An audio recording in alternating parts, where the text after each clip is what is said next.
Hello friends and welcome back in my YouTube channel biology with Neha ma'am. Friends, इसके पहले की video में हमने वायरस और बैक्टीरिया के चैप्टर कंप्लीट कर लिए हैं। इस वीडियो में हम फंजाई देखेंगे। तो अगर अभी तक आपने बैक्टीरिया और वायरस अभी तक आपने चैप्टर कंप्लीट नहीं किए हैं तो पहले उन दोनों चैप्टर को कंप्लीट कर लीजिए। उसमें टीजीटी पीजीटी से रिलेटेड सभी क्वेश्चंस जो है वो बताए गए हैं, यानी जो टॉपिक्स टीजीटी पीजीटी में पूछे जाते हैं या पूछे जा सकते हैं वो सब अच्छे से कवर कराए गए हैं। तो अगर आप टीजीटी पीजीटी बायोलॉजी की तैयारी कर रहे हैं तो वो लेक्चर आपके लिए बहुत ही इंपॉर्टेंट है। अगर आपने उसे नहीं देखा है अभी तक तो जाके देख लीजिए। तो आइए इस वीडियो में हम बात करते हैं फंजाई की। तो फंजाई होता क्या है? तो फंजाई होते हैं ए क्लोरोफिलस थैलोफाइट। तो अब ये आ गया कि थैलोफाइट क्या होते हैं। तो थैलोफाइट ऐसे प्लांट होते हैं जिनकी प्लांट बॉडी रूट, स्टेम और लीफ में डिवाइड नहीं होती। रूट, स्टेम और लीफ में डिवाइड नहीं होती, तो उनको हम क्या कहते हैं? थैलोफाइट कहते हैं। तो थैलोफाइट में दो तरीके के प्लांट आते हैं, एक आता है फंजाई और दूसरी आती है एल्गी। ठीक, तो यहाँ पर लिखा गया है कि फंजाई क्या होती है? क्लोरोफिलस, ए क्लोरोफिलस थैलोफाइट होते हैं, और जबकि एल्गी क्या होती है? क्लोरोफिलस थैलोफाइट होती हैं। यानी फंजाई में क्या होता है? क्लोरोफिल नहीं पाया जाता और एल्गी में पाया जाता है। इसीलिए एल्गी क्या होती है? ऑटोट्रॉफिक होती हैं, जबकि फंजाई क्या होती है? हेटेरोट्रॉफिक होती हैं। तो ये इस तरीके से हमने समझ लिया है कि अगर फंजाई को एक शब्द में डिफाइन करना हो तो हम क्या कहेंगे? फंजाई क्या होती हैं? ए क्लोरोफिलस थैलोफाइट होती हैं। तो आइए हम इनको जनरल कैरेक्टर देखते हैं। तो फंजाई क्या होती है? कॉस्मोपॉलिटन इन डिस्ट्रीब्यूशन होती है, यानी ये सर्वव्यापी होती है, हर जगह पाई जाती हैं। दूसरा इनका इम्पोर्टेंट कैरेक्टर है कि ये यूनिसेलुलर या मल्टी सेलुलर भी हो सकती है। तो हमने बैक्टीरिया देखा था कि बैक्टीरिया कैसी होती है? यूनिसेलुलर होती है केवल, लेकिन फंजाई क्या है? ये यूनिसेलुलर भी हो सकती है और मल्टी सेलुलर भी हो सकती है। तो केवल एक ही फंजाई है जो यूनिसेलुलर होता है, बाकी सभी फंजाई क्या होते हैं? मल्टी सेलुलर होते हैं। तो अगर यूनिसेलुलर फंजाई आप सभी जानते हैं ईस्ट, ईस्ट को हम और किस नाम से जानते हैं? खमीर नाम से जानते हैं। तो ये क्या होता है? एक ऐसा इकलौता फंजाई है जो यूनिसेलुलर होता है, बाकी जितने भी फंजाई होते हैं सब मल्टी सेलुलर होते हैं। तो जो मल्टी सेलुलर फंजाई होते हैं वो माइसीलियम से बने होते हैं। तो पहले यूनिसेलुलर फंजाई होते हैं, तो मल्टी सेलुलर बनते कैसे हैं? यही यूनिसेलुलर एक एक सेल आपस में जब एक सीरीज में इस तरीके से जुड़ जाते हैं और जुड़ करके जब एक फिलामेंटस स्ट्रक्चर बनाते हैं, इस फिलामेंटस स्ट्रक्चर को ही हम क्या कहते हैं? हाइफी कहते हैं। तो पहले आपस में सेल एक सीरीज में जुड़ करके एक थ्रेड लाइक स्ट्रक्चर बनाते हैं, एक थ्रेड लाइक फिलामेंटस स्ट्रक्चर बनाते हैं, इसको हम क्या कहते हैं? हाइफी कहते हैं। अब फिर ये हाइफी जो थ्रेड लाइक स्ट्रक्चर है, ये ढेर सारी हाइफी आपस में मिल करके एक नेट लाइक स्ट्रक्चर बनाती हैं, इसको हम क्या कहते हैं? माइसीलियम कहते हैं। तो अगर आपसे पूछा जाए हाइफी क्या है? हाइफी क्या होती है? एक थ्रेड लाइक फिलामेंटस स्ट्रक्चर होती है जो सेल के एक सीरीज में जुड़ने से बनती है। ठीक, उसको हम क्या कहते हैं? हाइफी कहते हैं। माइसीलियम क्या होती है? जब हाइफी आपस में मिल करके एक नेट लाइक स्ट्रक्चर बनाती है तो उसी को हम माइसीलियम कहते हैं। और जो प्लांट जो मल्टी सेलुलर फंजाई होते हैं वो किसके बने होते हैं? माइसीलियम के बने होते हैं।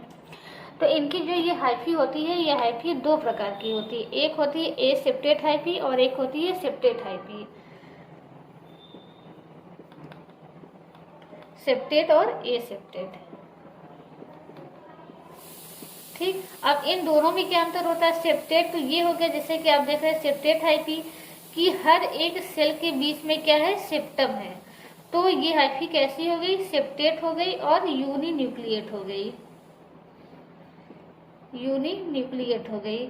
और वहीं अगर हम ए सेप्टेट की बात करें, ए सेप्टेट में क्या होता है कि सेप्टा नहीं पाए जाते, इस तरीके से होता है, ये ट्यूब लाइक स्ट्रक्चर होती है। तो अगर इस तरीके से देखें तो यहाँ पर क्या होगी? न्यूक्लियस कई सारी होंगी, तो ये हो गया ए सेप्टेट हो गया और मल्टी न्यूक्लिएट हो गया। मल्टी न्यूक्लिएट हो गया। मल्टी न्यूक्लिएट के लिए एक शब्द यूज होता है सिनोसिटिक। ठीक, तो इसको हम क्या कहते हैं, इस हाइफी को हम क्या कहते हैं, सिनोसिटिक भी कहते हैं। सिनोसिटिक का मतलब क्या होता है, मल्टी न्यूक्लिएट। तो हाइफी दो प्रकार के हो गए, सेप्टेट यूनिन्यूक्लिएट या तो एसेप्टेट और मल्टी न्यूक्लिएट। तो देखिए फंजाई जो है उसको 4 बड़े ग्रुप में बांटा गया है, फाइकोमाइसिटीज, एस्कोमाइसिटीज, बेसिडियोमाइसिटीज और ड्यूटेरोमाइसिटीज। तो जो फाइकोमाइसिटीज होते हैं वो कम डेवलप फंजाई होते हैं। तो जितने भी फाइकोमाइसिटीज हैं उनमें सभी उनके जो हाइफी होते हैं वो एसेप्टेट और मल्टी न्यूक्लिएट होते हैं। किसके होते हैं, फाइकोमाइसिटीज के, फाइकोमाइसिटीज के। फाइकोमाइसिटीज के हाइफी कैसे होते हैं, मल्टी न्यूक्लिएट होते हैं और एसेप्टेट होते हैं। और बाकी जो एडवांस ग्रुप ऑफ फंजाई है उनमें कैसे होते हैं, सेप्टेट होते हैं और यूनिन्यूक्लिएट होते हैं। उसमें कौन आ जाएगा, आपका एस्कोमाइसिटीज आ जाएगा, एस्कोमाइसिटीज, बेसिडियोमाइसिटीज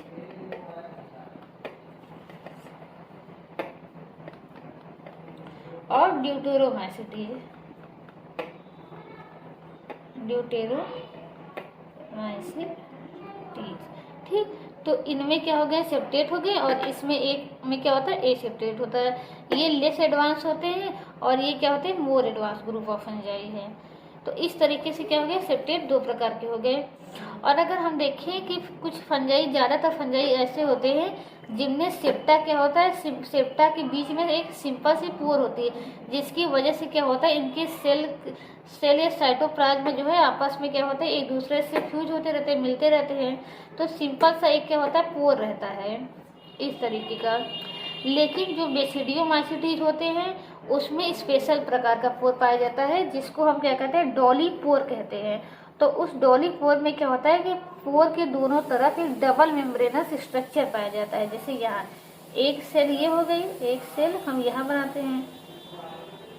ठीक, इस सेल के बीच में जो पोर होगा उस पोर के चारों तरफ क्या होगा, एक डबल मेम्ब्रेनस स्ट्रक्चर होंगे इस तरीके से।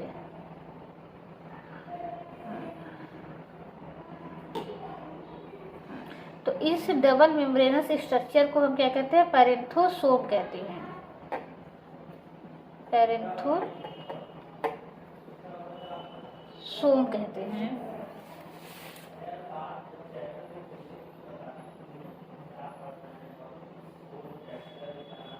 या इसी को हम क्या कहते हैं, पैरेंथोसोम कहते हैं। और ये जो पोर है इस पोर को हम क्या कहते हैं, डॉली पोर कहते हैं।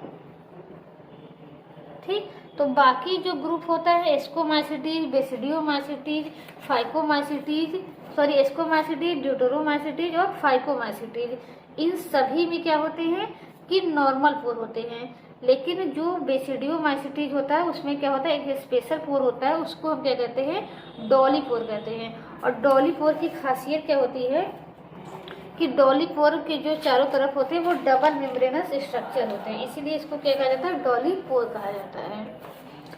तो ये हो गया सेप्टा के बारे में। तो आइए हम नेक्स्ट पॉइंट देखते हैं। इतना ही तो आपको समझ में आ गया होगा अच्छे से।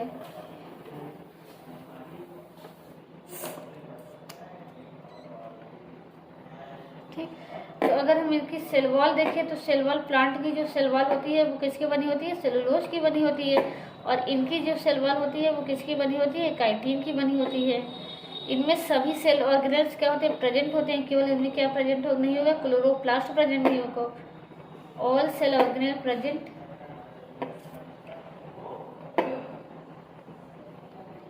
All cell organelle present except chloroplast. ठीक, क्लोरोप्लास्ट इसमें नहीं पाया जाएगा। तीसरा देखें, इनमें क्या होती है, अगर हम बात करें फाइकोमाइसिटीज की, तो फाइकोमाइसिटीज जो ग्रुप है ये क्या होते हैं, मोटाइल होते हैं। यानी इनके जो गैमेट्स होते हैं ये क्या होते हैं, मोटाइल होते हैं। तो मोटाइल जो सोमैटिक सेल नहीं होती बल्कि इनके जो गैमेट्स होते हैं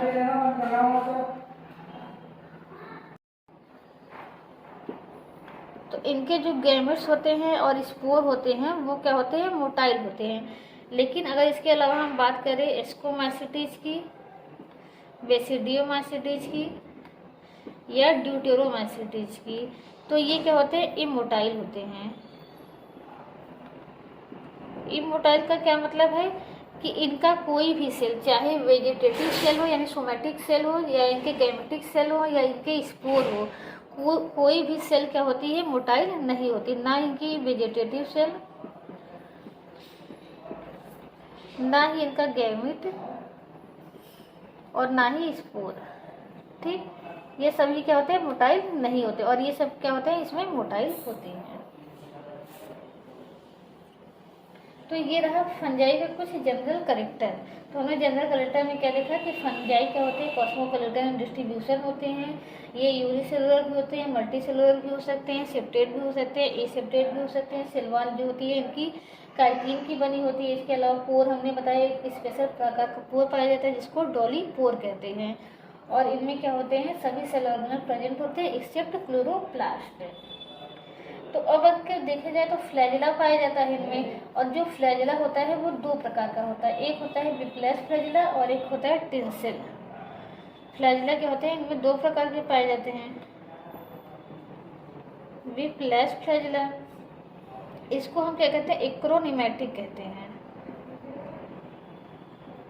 एक्रोनिमेटिक, इसका मतलब है कि अगर जो फ्लैजिला है वो स्मूथ है तो उसको हम क्या कहेंगे, एक्रोनिमेटिक कहेंगे। लेकिन वहीं एक दूसरी प्रकार का फ्लैजिला पाया जाता है जिसको टिंसिल कहते हैं। इसको एक और नाम से जानते हैं, पेंटोनिमेटिक।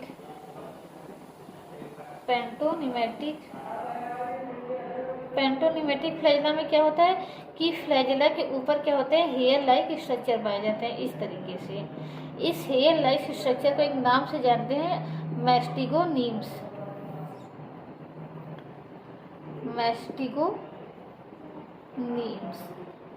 ठीक, तो फंजाई में फ्लैजिला पाए जाते हैं, और फ्लैजिला क्या होते हैं, दो प्रकार के होते हैं, विप्लैश या टिंसिल, और एक्रोनिमेटिक या पेंटोनिमेटिक। एक्रोनिमेटिक क्या होते हैं, स्मूथ होते हैं, और जबकि टिंसिल में क्या होते हैं, हेयर लाइक स्ट्रक्चर होते हैं, जिनको हम क्या कहते हैं, मैस्टिगोनीम्स कहते हैं। तो इस तरीके से हमने देखा कि फंजाई क्या होती है, माइसीलियम की बनी होती है, और माइसीलियम क्या होते हैं, थ्रेड लाइक स्ट्रक्चर होते हैं जो एक दूसरे से गुथे हुए होते हैं। तो ये एक दूसरे से क्या होते हैं, मिल करके कुछ स्पेशल स्ट्रक्चर बनाते हैं, कुछ मॉडिफिकेशन बनाते हैं। तो दो मॉडिफिकेशन होता है, एक होता है राइजोमॉर्फ होता है, राइजोमॉर्फ। ठीक, राइजोमॉर्फ क्या होता है, तो जिसे हम देखते हैं धागे आपस में उलझे हुए रहते हैं, लेकिन हम एक एक धागे को क्या होते हैं, देख सकते हैं। लेकिन जब ये हाइपी इस तरीके से उलझ जाए कि हाइपी की जो है आइडेंटिटी लूज हो जाए, आइडेंटिटी खत्म हो जाए, ऐसे क्या हुए हैं, ये हाइपी जो है आपस में उलझे हुए तो हैं, लेकिन एक एक हाइपी की अपनी आइडेंटिटी है। लेकिन जब ये कॉम्पैक्ट हो जाए, यानी हाइपी जो है वो सघन रूप से आपस में एक दूसरे से मिल जाए और पता एक एक हाइफी पता न चले, तब उसी को हम क्या कहते हैं, राइजोमॉर्फ कहते हैं। और राइजोमॉर्फ क्या होता है, रूट लाइक स्ट्रक्चर होता है इस तरीके से, यानी हाइफी, ढेर सारे हाइफी मिल करके इस तरीके का एक रूट लाइक स्ट्रक्चर बना लेते हैं, इसी को हम राइजोमॉर्फ कहते हैं। और ये राइजोमॉर्फ जो होता है वो फंगल हाइफी से ज़्यादा इन्फेक्शियस होता है। तो राइजोमॉर्फ क्या होते हैं, कॉम्पैक्ट रूट लाइक स्ट्रक्चर होते हैं, compact root like structure.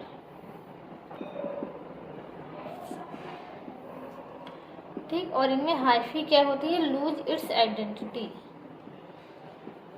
Hyphae lose its identity. ठीक, और ये क्या होते हैं, मोर इन्फेक्शियस होते हैं। ठीक, और दूसरा क्या होता है, दूसरा एक होता है स्क्लेरोसियम। यानी ये सभी अब हम क्या देख रहे हैं, फंजाई के मॉडिफिकेशन देख रहे हैं। स्क्लेरोसियम,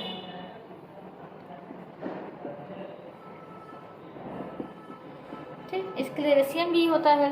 ये भी क्या होता है, इसमें फंजाई इसमें भी क्या हो जाते हैं, सघन रूप से पैक हो जाते हैं, तो राइजोमास क्या होता है, जब किसी सेल को इन्फेक्शन करना होता है तब उस समय बनता है, लेकिन स्क्लेरेसियम कब बनता है, एडवर्स कंडीशन में बनता है। तो ये क्या करता है, ये एक रेस्टिंग स्टेज होती है फंजाई की, यानी जिस समय कंडीशन क्या है, प्रतिकूल है, उस समय क्या होता है, स्क्लेरेसियम का फॉर्मेशन होता है। तो स्क्लेरेसियम क्या है, एक रेस्टिंग स्टेज है।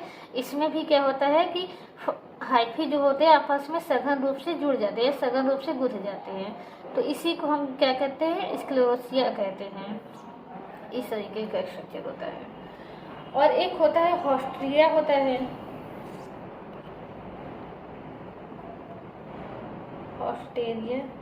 हॉस्टेरिया में क्या होता है कि ये इंट्रासेलुलर ऑब्जर्विंग स्ट्रक्चर होता है, यानी जब पैरासाइट होता है, जो पैरासिटिक फंजाई होते हैं, जब किसी सेल के अंदर जाते हैं तो इस तरीके का एक स्ट्रक्चर बनाते हैं, यानी उनकी हाइफी जो है वो सेल के अंदर चली जाती है। ठीक, हाइफी का पोर्शन, तो ये हाइफी का जो उनके पोर्शन जो फंजाई का ये किसी सेल के अंदर आया है, इसी को हॉस्ट्रिया कहते हैं, हॉस्टेरिया कहते हैं। तो हॉस्टेरिया क्या होती है, इंट्रासेलुलर होती है, यानी आप देख रहे हैं ये क्या है, एक प्लांट सेल है। ठीक, तो जब फंजाई की हाइफी किसी सेल के अंदर चली जाती है, किस लिए आती है, ताकि न्यूट्रिएंट्स को ऑब्जॉर्ब करने के लिए, तब उसी को हम क्या कहते हैं, हॉस्ट्रिया कहते हैं। तो हॉस्ट्रिया क्या है, intracellular observing structure, intracellular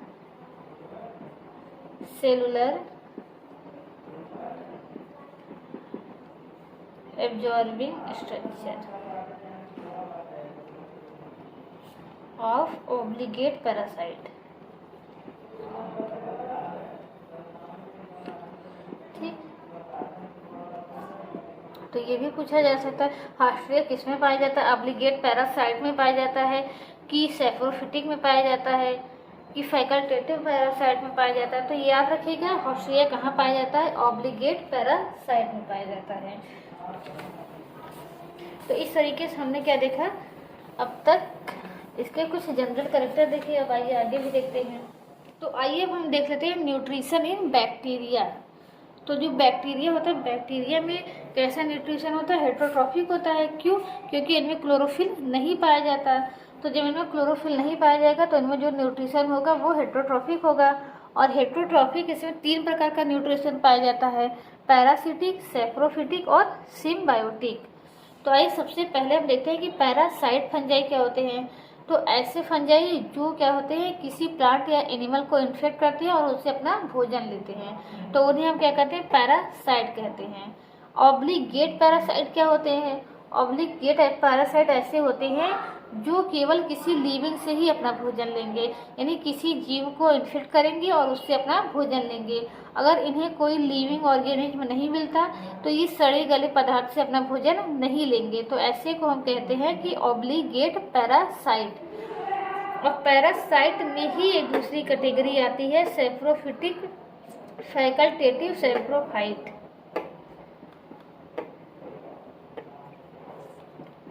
facultative saprophyte. ठीक, फैकल्टेटिव सेप्रोफाइट क्या होते हैं, ये मूल रूप से क्या होते हैं, पैरासाइट ही होते हैं, यानी इनके पास ये कैपेसिटी होती है किसी सेल को इन्फेक्ट करके उससे अपना भोजन लेने की। लेकिन अगर कोई जीव उपस्थित नहीं है तो ये सड़े गले पदार्थों से भी अपना भोजन ले लेते हैं, यानी ये विकल्प के रूप में मृतोपजीवी को चूज कर लेते हैं। तो इसीलिए इनको क्या कहा जाता है, facultative saprophyte.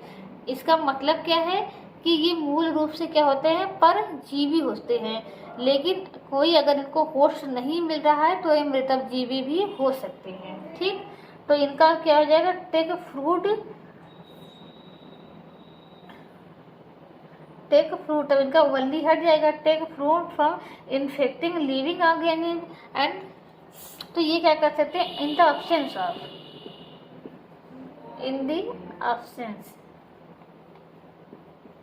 absence of host can take food from dead organism,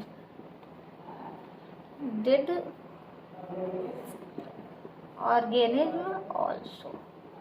ठीक, तो यानी ये क्या करते हैं, ये लिविंग से तो अपना भोजन लेते ही है, अगर कोई लिविंग नहीं मिलता है तो ये डेड ऑर्गेनिज्म से भी अपना भोजन ले सकते हैं। तो पैरासाइट क्या हो गए, दो प्रकार के हो गए, एक ऑब्लिगेट पैरासाइट और पैरासाइट में ये दूसरे प्रकार के होते हैं जिनको हम क्या कहते हैं, फैकल्टेटिव सेप्रोफाइट कहते हैं। अब हम आते हैं सेप्रोफाइट पे आते हैं कि सेप्रोफाइट क्या होता है। तो सेप्रोफाइट हम ऐसे जानते हैं जो सड़ी गले पदार्थों से अपना भोजन लेते हैं, यानी ये ऐसी जगह पर उगते हैं जहाँ पर क्या हो, कोई पदार्थ हो, यानी जहाँ पर नमी हो। जैसे यहाँ पर लीफ है तो यहाँ पर क्या होगी, एक फंजाई ग्रो कर जाएगी, फंजाई के स्पोर होंगे, यहाँ पर स्पोर आ जाएगा। अब स्पोर क्या करेंगे, यहाँ पर ग्रो करेंगे। तो इनकी खासियत क्या होती है, जैसे कि हमने बताया था कि हम लोगों में क्या होता है कि पहले हम लोग भोजन ग्रहण करते हैं, फिर उसका डाइजेशन होता है। तो यहाँ जो ये फंगल हाइफी आएगी, ये क्या करेगी, ये बाहर अपना एंजाइम सिक्रीट करेगी। एंजाइम सिक्रीट होने की वजह से जो लीफ में प्रोटीन है, कार्बोहाइड्रेट है, वो डाइजेस्ट हो जाएगा। तो जब वो सिंपल फॉर्म में आ जाएगा तो ये हाइफी क्या कर लेती है, उसको अब्जॉर्ब कर लेती है। तो ऐसे जीव जो क्या करते हैं, सड़े गले पदार्थों से अपना भोजन लेते हैं बाई एब्जॉर्प्शन, यानी ऐसे जीव जो सड़े गले पदार्थों से अपना भोजन लेते हैं बाई अब्जॉर्बिंग देम, यानी ये सड़े गले पदार्थ, ये पदार्थ को बाहर से पहले उसको सड़ाते हैं, यानी उसको क्या करते हैं, डिकम्पोज करते हैं और फिर उसको क्या कर लेते हैं, अपनी हाइफी में उसको एब्जॉर्ब कर लेते हैं सिंपल को। तो ऐसे ही को हम क्या कहते हैं, मृतोपजीवी कहते हैं।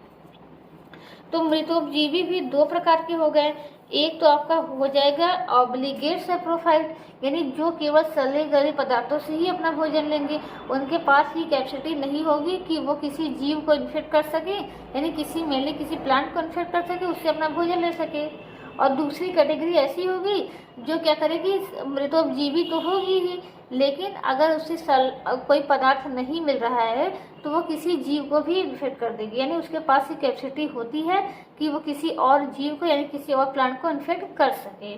तो इस तरीके से सेप्रोफाइट भी क्या हो गए, दो प्रकार के हो गए। सेप्रोफाइट भी क्या हो गए, इसी तरह के दो प्रकार के हो गए।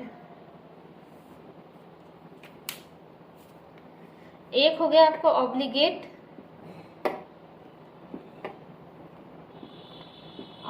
सेप्रोफाइट, और एक हो गया फैकल्टेटिव, तब इसको हम क्या कहेंगे, फैकल्टेटिव पैरासाइट हो जाएगा,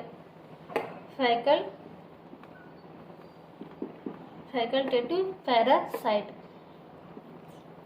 तो ऑब्लिगेट सेप्रोफाइट क्या होंगे, take fruit only from dead organism,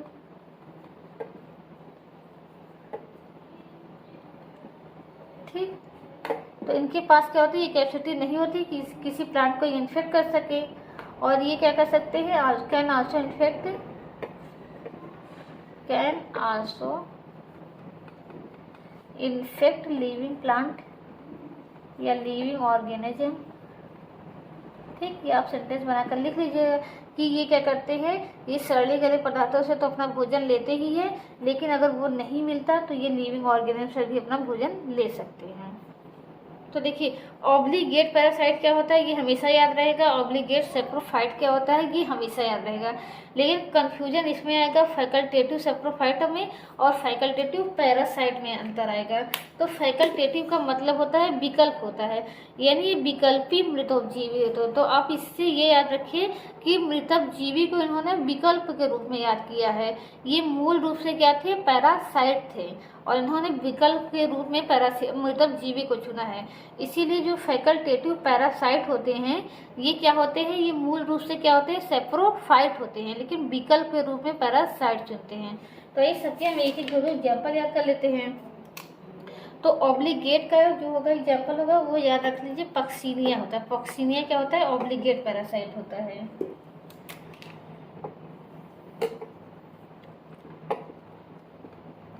Puccinia. वहीं अगर हम फैकल्टेटिव सेप्रोफाइट की बात करें तो वो होगा अस्टिलागो, ठीक। फिर अगर हम बात करें ऑब्लिगेट सेप्रोफाइट की तो म्यूकर, और वहीं अगर हम बात करें फैकल्टेटिव पैरासाइट की तो आपका हो जाएगा पाइथियम और फ्यूजेरियम, ठीक। पहला, दूसरा, तीसरा, और चौथा पाइथियम एंड फ्यूजेरियम। तो हमने फंजाई के कुछ इंपॉर्टेंट कैरेक्टर देखे, लेकिन अभी भी बहुत ही इंपॉर्टेंट कैरेक्टर इसके बचे हुए हैं, वो हम नेक्स्ट वीडियो में कंप्लीट करेंगे। तो फ्रेंड, ये वीडियो अगर आपके लिए हेल्पफुल रहा हो तो प्लीज़ वीडियो को लाइक करिए और ज़्यादा से ज़्यादा शेयर करिए। Thank you so much.